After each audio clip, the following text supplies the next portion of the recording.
अगर पुराना राजनीतिक इतिहास देखा जाए तो डिम्पल यादव जब भी दूसरा चुनाव लड़ी है हारी, और जब भी आप पहला चुनाव कभी भी लड़ते तो रिकॉर्ड मतों से जीत होती है। तो क्या इस बार ये दोहराया जाएगा इतिहास? यही ट्रैक काम करेगा, यही ट्रैक रहेगा।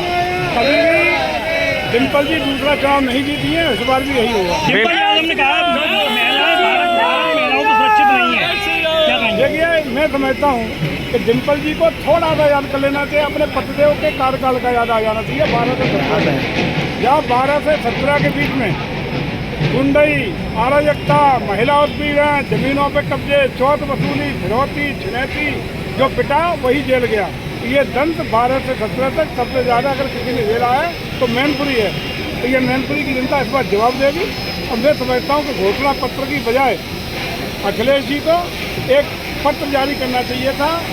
अपना हमने जो गलतियां 12-17 बीत की हैं उनकी पुनरावृत्ति नहीं होने देंगे। अगर सत्ता उत्तर प्रदेश की देती है तो अच्छा रहता। राहुल गांधी कह रहे हैं कि किसानों को MSP मिलना चाहिए और युवाओं को रोजगार, महिलाओं को बेरोजगारी से दूर करना चाहिए, लेकिन भारतीय जनता पार्टी इस पर बिल्कुल ध्यान नहीं दे रही है। आज पूरे देश में आदरणीय मोदी जी की गारंटी पर गारंटी की मानते हुए विश्वास है, योगी जी के कामों पर विश्वास है।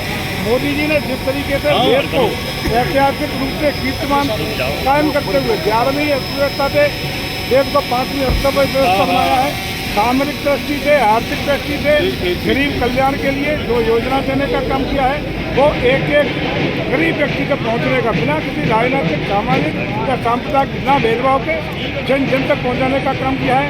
उत्तर प्रदेश का जंगल राज खत्म करके उत्तर प्रदेश में कानून का राज हमारे योगी जी ने दिया है और उसी का परिणाम है कि देश की जनता, प्रदेश की जनता और मैनपुरी की जनता भारतीय जनता पार्टी को विश्वास कर रही है। भारतीय जनता पार्टी ने आप पे विश्वास जताया है और आपको प्रत्याशी, आपको भारतीय जनता पार्टी ने चुनाव हारने के लिए भेजा है। यही उन्होंने कहा है, चुनाव हराने के लिए भेजा है। भारतीय जनता पार्टी ने एक मंत्री जी ने कल ही कह दिया है, मंत्री जी को भाजपा ने चुनाव हराने के लिए भेजा है। सुन लेना मंत्री जी, भारतीय जनता पार्टी ने आप पे विश्वास जताते हुए मैनपुरी की लोकसभा सीट आपको दी है, पूरी उम्मीद के साथ दी है। इस बार किला समाजवादी पार्टी का रहेगा। आपका सीधा टक्कर इस बार समाजवादी प्रत्याशी डिम्पल यादव से है। प्रत्याशी के तौर पे डिम्पल यादव को आप किस तरह के प्रतिद्वंदी मानते हैं और आप किस तरह की रणनीति के तहत? हम भारतीय जनता पार्टी के नेतृत्व के आभारी हैं, कृतज्ञ हैं। जिन्होंने मैनपुरी जैसी समाजवादी पार्टी की मजबूत सीट को, उस किले को ध्वस्त करने का, जिस किले को समाजवादी पार्टी अपना किला बता दी है, उसको ध्वस्त करने का जिम्मा जैविक सिंह के ऊपर विश्वास। मंत्री जी एक सवाल, निश्चित रूप से विश्वास में खरा उतरेंगे, परिवर्तन आएगा, कमल खिलेगा, किला ध्वस्त होगा, भगवा फहराएगा। मंत्री जी आपके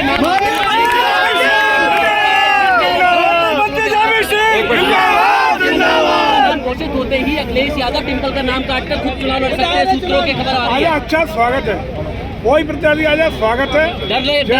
मजबूती के साथ खड़े हैं, कमल निशान लेकर के, कमल खिलेगा, भगवान लहराएगा। कितनी सीटों पे जीत समझ